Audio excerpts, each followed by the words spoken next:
Breaking news.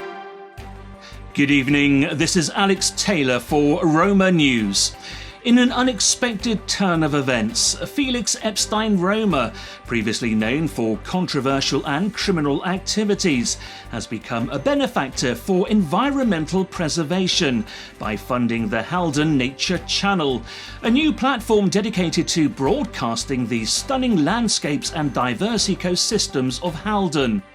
The channel, equipped with high-definition technology, will highlight the region's natural beauty while promoting conservation efforts.